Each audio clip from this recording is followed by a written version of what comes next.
O Fusion DaVinci Resolve é uma aba que permite você trabalhar com efeitos visuais e também com motion graphics.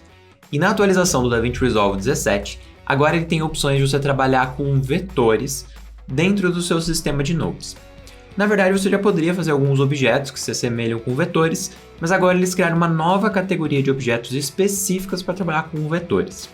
Essa categoria vai ter então ferramentas próprias para a criação de desenho, customização, interpolação desses desenhos e um renderizador, para daí você aplicar junto com os outros grupos, como textos, ambiente 3D e assim por diante. E nessa aula a gente vai discutir quais são essas novas ferramentas e como que a gente pode utilizar elas. Vamos lá? Como a gente viu pela introdução, na aula de hoje a gente vai aprender as novas ferramentas de shape de criação vetorial dentro do novo DaVinci Resolve 17. Essa é uma ferramenta bem simples e bem básica, então para você que ainda não tem experiência no Fusion, é uma boa aula para você começar a entender qual que é a lógica das ferramentas, do fluxo de ferramentas, os nodes, para chegar no resultado final. Então é uma aula bem interessante para você que está começando, que quer ter as primeiras experiências dentro do Fusion. Bom, para começar aqui eu já tenho um projeto criado, e o que eu vou fazer aqui é trazer dentro do Effects Library, da aba de efeitos, um Fusion Composition. Eu vou arrastar ele aqui e soltar sobre o nosso vídeo. Ajustar aqui a duração e clicar aqui em Fusion para a gente iniciar uma nova composição de Fusion. Essa é uma das maneiras de iniciar uma nova composição de Fusion. Se eu quero começar ele do zero, vazio, basta eu trazer um novo Fusion Composition. Aqui dentro do Fusion, a gente tem uma aba à esquerda, que é a biblioteca de efeitos, que são as ferramentas do Fusion. Na direita, a gente tem um Inspector, que é para onde a gente vai regular as ferramentas. No centro, a gente tem os monitores. Você pode trabalhar com um único monitor, clicando nesse botão, fica um monitor grandão, ou com 2 monitores. Aqui embaixo, a gente tem as ferramentas. Por hora, a gente tem uma única ferramenta, que é o Media Out, que é a nossa saída. Se eu quiser trazer outras camadas, outras ferramentas, eu posso pegar aqui pela barra de ferramentas, ou aqui em cima através do Effects Library. Aqui em Effects Library, eu vou vir para ferramentas, e eu vou acessar as novas ferramentas de Shape. E aqui tem a lista de ferramentas novas, que é o que a gente vai discutir nessa aula. A gente pode dividir as ferramentas de Shapes em 3 subcategorias, que são os primitivos, as ferramentas de mesclagem e as ferramentas de modificação. Vamos ver como cada uma delas funciona. Vamos começar aqui com os primitivos. Os primitivos que a gente tem, ou em outras palavras, as formas geométricas base, são as elipses, os polígonos, retângulos e estrelas. Para a gente ver algum deles na tela, a gente precisa selecionar a ferramenta e escolher em qual das telas a gente quer ver, na tela 1 ou na tela 2 ou em ambas. Para jogar para a tela 1 ou para a tela 2, basta clicar nesses botõezinhos ou utilizando o atalho. Se eu clicar na tecla 1, ele vai para a tela 1, e se eu clicar na tecla 2, ele vai para a tela 2. No caso, eu vou colocar aqui na tela 1, e eu vou colocar o nosso Media Out, que é a renderização final, na tela 2. E se a gente visualizar agora a nossa tela, nada aconteceu. O que acontece aqui? Para os objetos vetoriais aparecerem na tela, eles precisam passar através de um renderizador. Então, eu vou jogar aqui a ferramenta de Render, e eu vou conectar a elipse com a ferramenta de Render. E agora, eu vou jogar a ferramenta de Render na tela, clicando na tecla 1. E pronto, estaria a nossa elipse. Se eu selecionar agora a ferramenta de elipse, a gente consegue ver aqui na tela os controles de transformação, e a gente também pode encontrar aqui através do Inspector esses controles de transformação. A gente tem um primeiro parâmetro para expandir o contorno, um segundo para o deslocamento horizontal, vertical, largura e altura, e por último, para rotacionar a nossa elipse. Se a gente quiser resetar, basta clicar nessas bolinhas aqui embaixo dos deslizantes, e cada um dos parâmetros volta para o seu parâmetro inicial. E aqui em estilos, a gente pode escolher uma cor, clicando nessa caixinha, a gente marca a cor que a gente quiser, ou utilizando os deslizantes RGB e alfa, caso a gente queira dar transparência para esse objeto geométrico. Vamos testar agora a próxima forma geométrica. Eu vou quebrar aqui o link e eu vou trazer aqui o polígono. Ele vai vir a princípio com hexágono, mas eu poderia colocar aqui com 5 para fazer um pentágono, ou um quadrado, ou um triângulo, ou aumentando para criar formas aqui com mais vértices. Mesma coisa sobre o estilo que a gente viu na elipse. Eu vou quebrar aqui o link. O próximo que a gente encontra é o retângulo. O que a gente tem aqui de diferente no retângulo é a opção de cantos arredondados. De resto, ele é muito semelhante com as outras opções que a gente viu antes. E o último que a gente tem é a estrela. A estrela vai ter o número de pontas. o comprimento dessas pontas, e as demais opções são semelhantes às opções que a gente viu anteriormente. Vocês perceberam que eu tenho que desconectar um primitivo para trazer o segundo primitivo? Isso porque o renderizador ele só vai trazer uma ferramenta de input. Para eu poder trazer mais opções, mais primitivos simultaneamente, eu preciso utilizar uma das ferramentas de mesclagem. Então vamos ver agora as duas opções de ferramenta de mesclagem, o merge e o booleans. Vamos colocar aqui os dois dentro do nosso fluxo de ferramentas. Eu vou colocar aqui o merge e agora eu vou colocar um booleans. Além disso, eu vou trazer uma segunda elipse. Bom, vamos testar aqui agora passar essas duas elipses dentro de um merge. Eu vou conectar a primeira elipse no merge e eu vou conectar a segunda elipse no merge. E para a gente poder visualizar, eu vou jogar aqui dentro do renderizador. A primeira elipse eu vou selecionar e eu vou mover para o ladinho. E agora eu vou selecionar a segunda elipse e eu vou mover para o outro lado. E a gente pode simular aqui, por exemplo, um binóculos. Poderiam ser só duas bolinhas mesmo. Eu poderia aqui somar a aparência dos dois para criar um 8, ou qualquer outra forma que você consiga imaginar misturando duas elipses. Cada uma das elipses pode ter aparências independentes, e elas sempre vão estar somadas aqui de maneira positiva. Bom, eu vou quebrar aqui o link do merge, e eu vou conectar agora com o booleans. E conectar o booleans com o renderizador. Perceba que agora a gente não tem mais o formato de dois círculos. A gente tem somente aqui o formato que é a intersecção entre os dois. Eu selecionei com a tecla Ctrl as duas elipses, assim as duas aparecem na tela, e perceba que o que a gente está vendo aqui é a intersecção entre essas duas elipses. Além disso, a aparência que a gente tem não é mais a aparência desses círculos. Vai ser a aparência definida em booleans.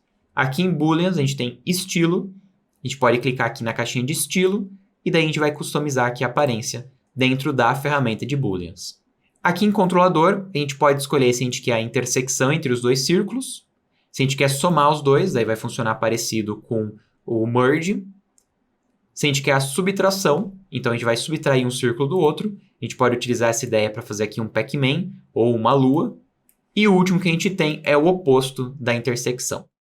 Bom, então a gente tem duas opções diferentes na categoria de mesclagem, o merge e o booleans.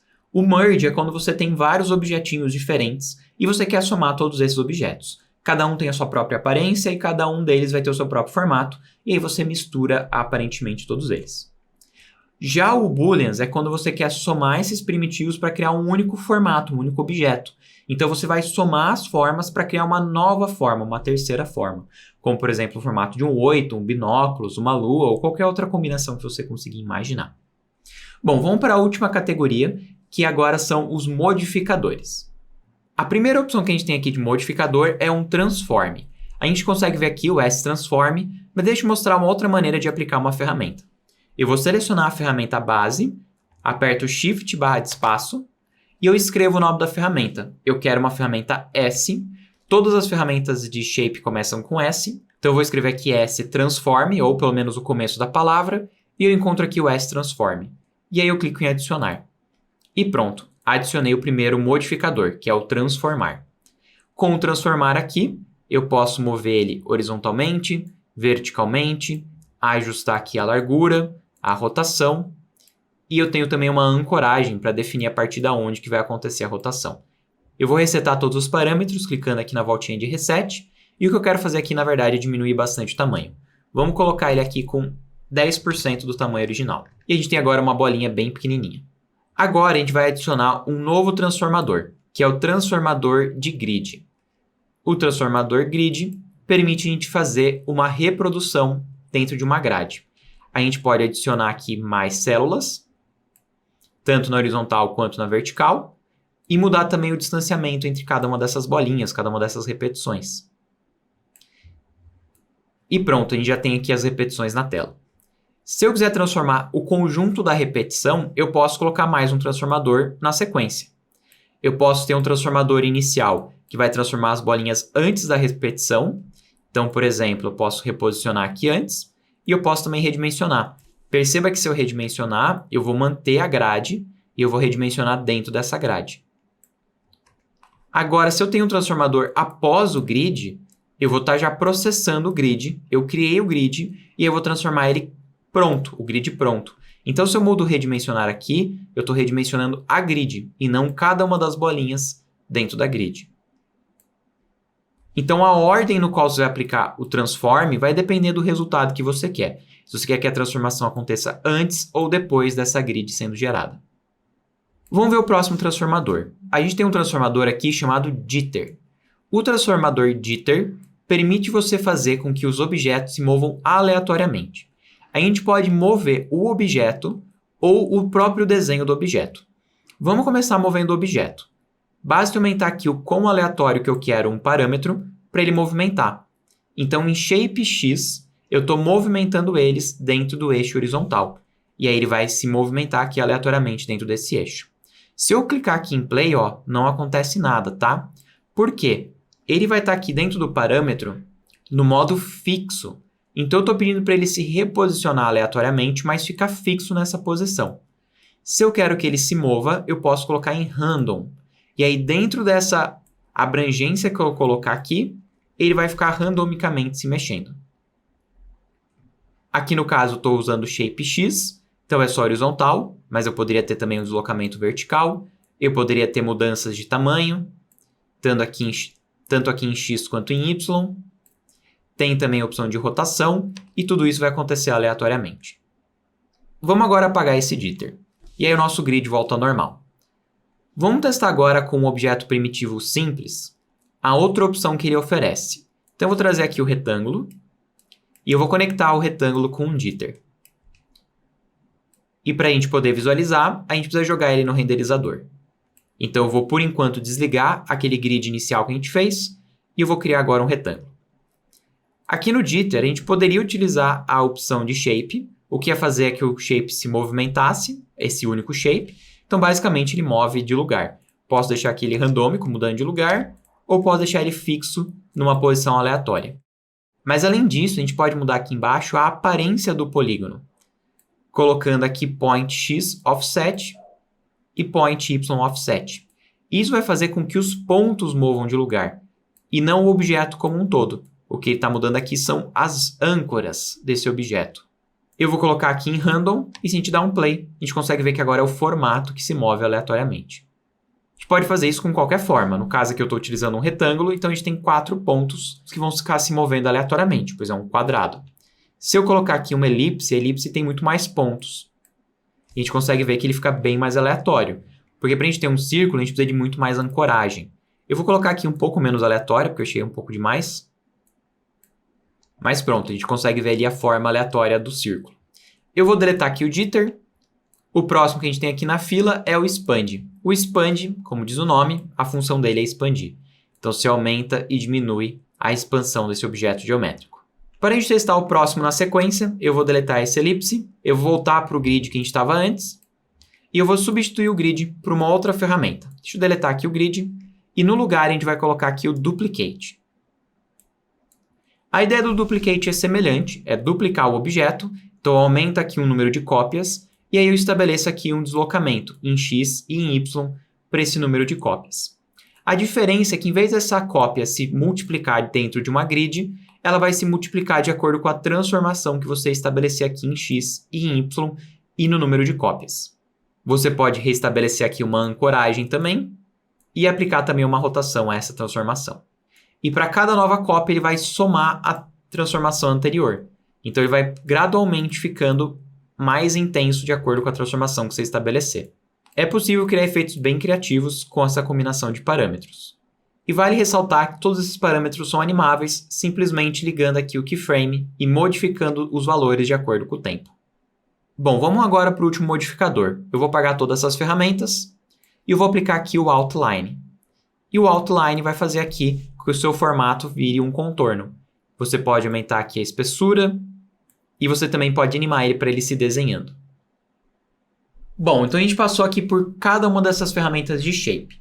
Quando você terminar de criar essas ferramentas de Shape, você pode conectar elas com outras opções de ferramentas dentro do Fusion, como por exemplo as ferramentas de texto e as ferramentas de transformação 3D.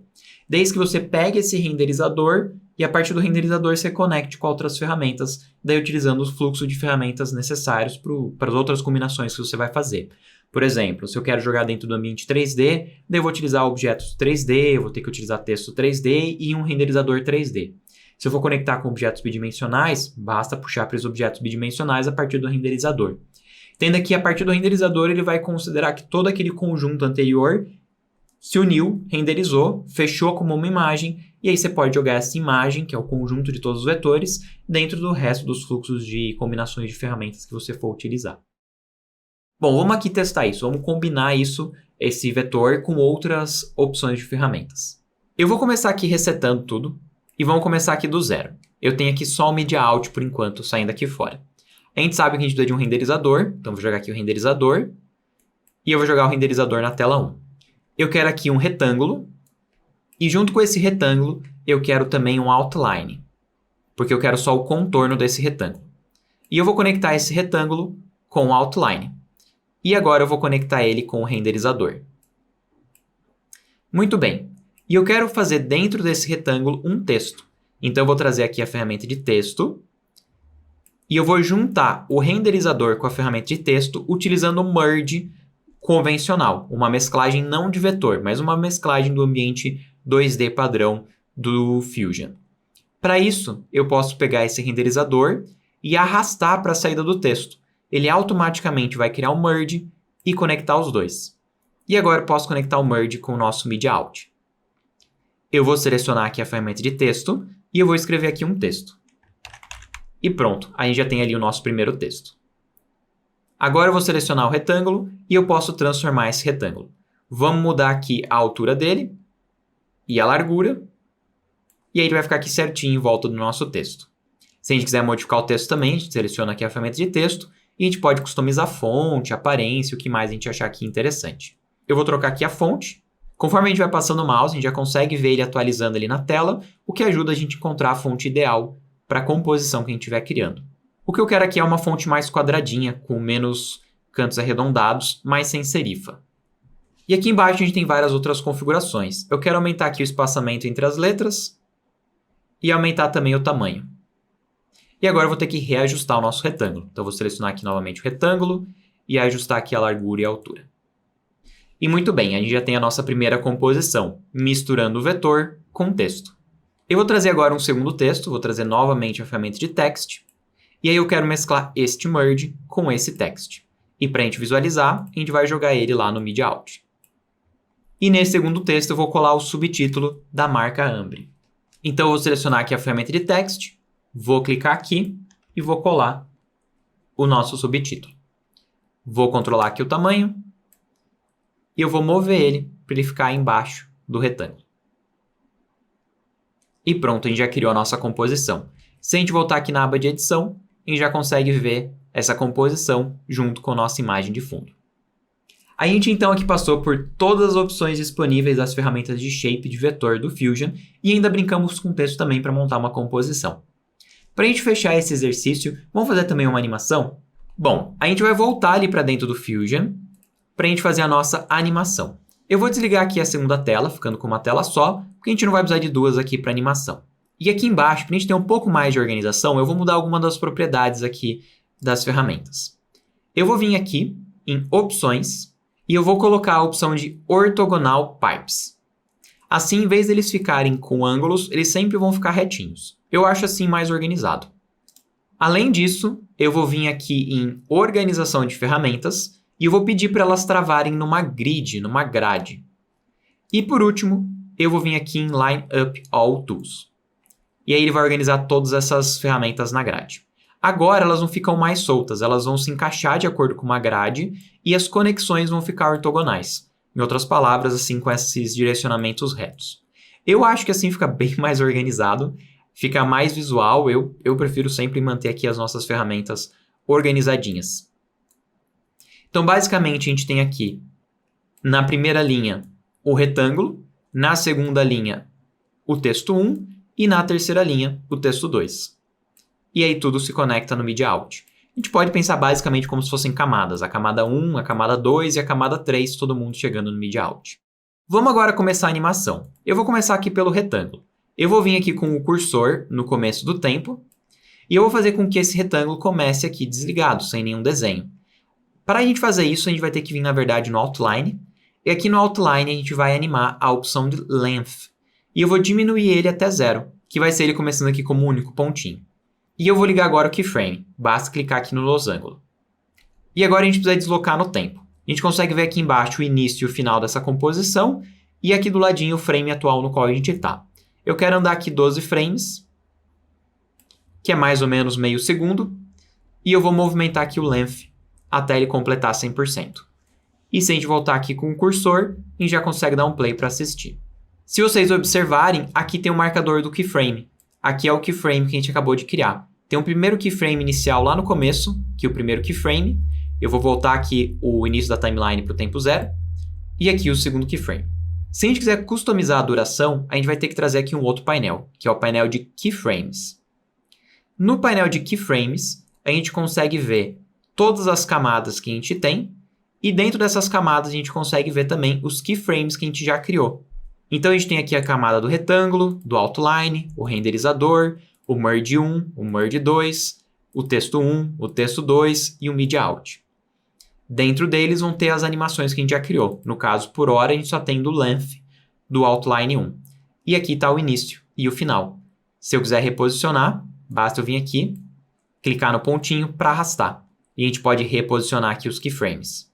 Como eu não quero selecionar ele inteiro, eu vou clicar fora. E aí eu venho com o mouse para pegar somente o da direita. E aí eu posso esticar somente o segundo keyframe. Perceba que aqui embaixo eu consigo ver o novo tempo para onde ele vai ir. Então, por exemplo, se eu quero um segundo completo, eu vou arrastar até 24. A gente consegue ver que agora o tempo atual dele é em 24. E aí eu posso voltar aqui para o começo da timeline para assistir. E se a gente quisesse controlar uma desaceleração? Para isso, a gente traria o painel de Spline. Eu vou desligar aqui o painel de Keyframes. E o painel de Spline ele também vai mostrar a nossa animação. A gente consegue ver que, por enquanto, o único parâmetro animado é o Outline Length. Eu clico nele. A gente consegue ver aqui os dois keyframes, dessa vez num gráfico de velocidade. Eu poderia reposicionar esses keyframes se eu quiser, basta eu clicar e arrastar neles. Mas o que eu quero fazer aqui é criar uma curva desacelerando ele. Então, vou clicar aqui nessa ancoragem e aí eu posso puxar essa ancoragem para cá, o que vai fazer com que ele desacelere gradualmente até parar. Então, aqui eu estou controlando a velocidade no qual ele vai transitar entre o primeiro valor e o segundo valor. Eu também posso fazer essa transformação selecionando o keyframe e utilizando aqui alguns parâmetros automáticos, como deixar linear novamente ou deixar aqui com uma desaceleração novamente. Eu vou aumentar aqui um pouquinho a desaceleração para deixar ela mais gradual e se a gente assistir agora já dá para ver o efeito. Perceba como ele vai desacelerando no final. Ele começa rápido e vai perdendo intensidade. Ok, quando ele terminar de escrever, a gente vai começar a animar aqui a segunda palavra. Então, vou selecionar aqui a segunda palavra e aqui a gente vai utilizar um parâmetro que permite que o texto se escreva automático, que é o write on. Eu vou deixar o write on com o end aqui em 0, então nada do texto está escrito, e eu ligo aqui o keyframe. E mais ou menos um segundo depois, a gente está agora no tempo 27, então lá mais ou menos por 48, eu vou colocar o write on com o end em 100%. E se a gente assistir agora, a gente já consegue ver o texto se escrevendo. A gente fez então aqui animações bem básicas utilizando propriedades da própria ferramenta de texto e da ferramenta de shape. A gente tem aqui bastante controle, na verdade, nas animações dentro do Fusion. A gente está fazendo aqui animações básicas, pensando no público iniciante, mas tem como ir um pouco mais avançado, se aprofundar mais dentro das opções de animações. Ela tem aqui bastante controle e é uma ferramenta bem profissional. Vamos fazer aqui mais um teste com o título principal, ali, o nome da bebida, e vamos fazer uma animação diferente, envolvendo aqui máscaras e followers. Que é um tipo de modificador de animação que permite você fazer animação letra por letra individualmente. Vamos ver como é que isso funciona. Bom, para começar, eu vou selecionar aqui o texto 1, aqui é a palavra hambre, e eu quero vir aqui a partir do momento que o retângulo começou a surgir. E daí eu vou querer que uma letra por vez suba aparecendo aqui na tela. Só que eu quero que essas letras só existam dentro aqui do retângulo. Então eu preciso fazer uma máscara com o formato desse retângulo. Então eu vou selecionar aqui a ferramenta de texto e eu vou clicar aqui na ferramenta de retângulo. Perceba que essa é outra ferramenta de retângulo. Essa ferramenta de retângulo aqui é uma ferramenta de máscara retangular. O objetivo dela é outro, é o objetivo de recorte. Eu vou clicar aqui e aonde essa máscara retangular cruzar, ela recorta o meu texto. E no caso, eu quero que essa ferramenta retangular tenha aqui o formato do retângulo que a gente está desenhando aqui. Então, vou fazer ela ter aqui o mesmo formato deste retângulo que a gente tem do fundo. Muito bem, agora a gente vai começar a animar a palavra Ambre. Então, eu vou selecionar novamente a ferramenta de texto e eu vou vir aqui dentro das ferramentas de texto, aonde tem o nosso texto escrito. E eu vou clicar com o botão direito para adicionar um modificador.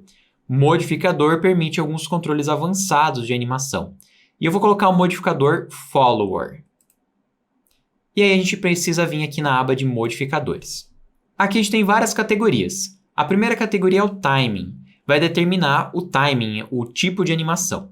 A gente tem aqui, a gente quer animar todos os caracteres, somente alguns dos caracteres, entre o caractere 0 e o 10, entre o 0 e o 5, entre o 2 e o 3. A gente escolhe quais caracteres que a gente quer animar. No caso, eu quero todos eles mesmo.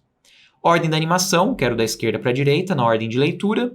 E o espaçamento de tempo, a gente quer aqui um delay entre o tempo da animação de cada um dos caracteres. Eu quero aqui um delay entre eles, e aqui um delay pode ser de 2 frames. Aí a gente pode escolher o que a gente quer modificar. A gente tem propriedades básicas de texto, aqui as propriedades de transformação básica e também de aparência do texto. Então, eu posso animar qualquer uma dessas coisas que a gente está vendo aqui, desde a rotação do objeto, inclinação, tamanho, até a cor e a transparência ou o contorno. No caso, eu quero aqui uma animação de posição. Então, eu vou vir aqui na posição. E para poder animar, a gente precisa obrigatoriamente ativar o keyframe. Então, eu vou ativar aqui o keyframe. Bom, eu vou voltar lá para o follower, agora que eu ativei o keyframe. E a gente vai começar aqui a mudar essa posição, aqui o offset. E aqui no caso a gente quer em Y, que é o eixo vertical. E o que eu quero fazer é que o texto desça até ele cruzar ali o retângulo. E a gente já consegue ver ele descendo. Agora eu vou andar no tempo um pouquinho para frente e eu vou voltar ele para 0. Então eu estou fazendo que ele comece ali embaixo e aí ele suba até 0. E perceba como vem uma letra por vez. Vai vir uma letra por vez porque a gente tem um delay que a gente customizou ali no começo em timing. Se eu quero um delay maior, eu aumento aqui o delay. E se eu quiser um delay menor, eu diminuo aqui o delay. Isso vai controlar a velocidade da diferença entre cada caractere. E se a gente quiser, a gente também consegue controlar desaceleração. Se a gente visualizar agora o painel de spline, perceba que a gente tem bem mais splines do que a gente tinha antes. A gente tem agora para todas as animações que a gente criou. E eu vou colocar automaticamente em todas elas, selecionando todas elas, colocar aqui para ter uma desaceleração. E pronto, todas elas vão suavemente parar. Posso controlar a intensidade da desaceleração, puxando aqui a curva de influência dessa desaceleração. Se você quiser ver somente uma das curvas por vez, se não quiser ver todas, você pode ir desligando a visualização delas e ativando conforme necessário. Às vezes tem muitas curvas ao mesmo tempo e fica difícil de visualizar. E aí você pode ir customizando conforme você precisar. Ok, agora vamos visualizar isso junto com o nosso vídeo. Basta voltar para a aba de edição e a gente já consegue ver ali o vídeo e a animação juntos. No caso, eu quero que a animação aconteça depois de um tempo. Então a gente vai começar primeiro vendo somente o pack shot. E mais ou menos aqui começa a animação.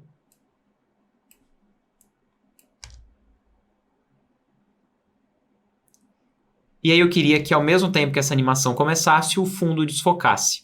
Então eu vou selecionar o vídeo do fundo e eu vou vir aqui em Effects Library, Open Effects, na categoria de desfoque, a gente tem vários desfoques diferentes. Se você passar o mouse por cima, você já consegue ver o efeito do desfoque. E no caso eu quero aqui o Lens Blur. Jogo o Lens Blur no clipe. E eu vou começar aqui meu Lens Blur, basta acessar em Inspector Effects. E eu vou começar ele aqui em 0. Ligo aqui o Keyframe. Perceba que é um símbolo bem parecido com o da aba Fusion. E aí eu vou fazer que quando comece a vir a primeira letra, o desfoque já esteja presente. Acho que 3 de desfoque é o suficiente. E agora a gente já consegue ver o resultado completo.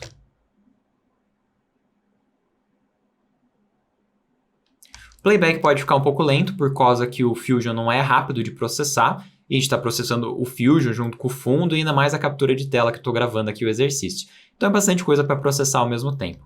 Se você estiver tendo dificuldade, você pode vir aqui em Playback, vir aqui na opção de Render Cache e colocar aqui em Smart. e aí ele vai começar a gerar o render cache quando você estiver parado sem editar. Perceba que ele começou a preencher aqui de azul, quer dizer que ele está renderizando esse vídeo e guardando em cache. E aí quando eu assistir ele novamente e ele estiver completamente azul, ele vai reproduzir bem mais rápido, porque ele não precisa ficar criando a renderização. Ele está utilizando uma renderização que já foi criada e que foi guardada no cache do DaVinci Resolve. E agora que ele terminou o cache, a gente consegue reproduzir com menos travamento. Então nessa aula você aprendeu a fundo como utilizar todas as opções de vetor, e ainda de bônus a gente viu aqui como fazer também o uso de tipografias e animações dentro do Fusion. Se você gostou dessa aula, clica aqui em curtir. Se tiver qualquer dúvida, sugestão e comentário, coloque ali embaixo para a gente conversando. Se quiser aprender a fundo como trabalhar com Fusion, dê uma olhadinha lá no AV Makers, o catálogo completo. A gente tem vários cursos de Fusion disponíveis. Eu vou trazer mais aulas aqui interessantes de Fusion, de DaVinci Resolve, dos diversos softwares da Adobe. Então não se esqueça de se inscrever aqui no canal, ativar o sininho para não perder nada e a gente se encontra no próximo vídeo. Até lá!